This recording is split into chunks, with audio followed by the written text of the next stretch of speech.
Comes with a base, and then this is a cradle charger. It's gonna mount and go in here. It's kind of hard to put it in. One that snaps down like this.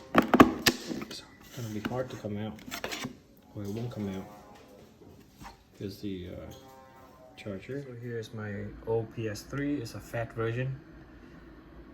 Now I have the cradle ready. It's my original controller, DualShock 3. Try the top one. Slides on pretty easy. The USB cable that came with it, it's gonna go in here. I think it's a micro USB.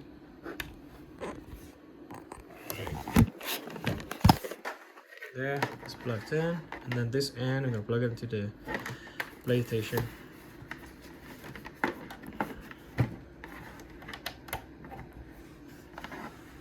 See, now it's charging and it's red.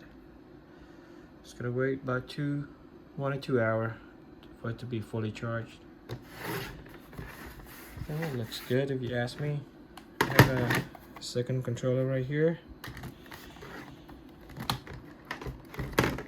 So you can put it on.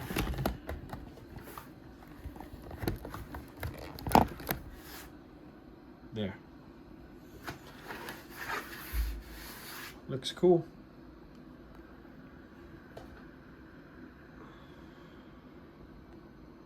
Alright guys, enjoy the review there. So by the way, it also works if you plug the charging cable into a power source from outside. I plug into, either you have a power adapter or you have a wall USB charger, and it works too. You don't have to plug it into your PS3. What happens is when you plug into the PS3 it works, but then it will also overheat your machine quicker. It's gonna run hotter. So I think it's safer this way, use an external power source.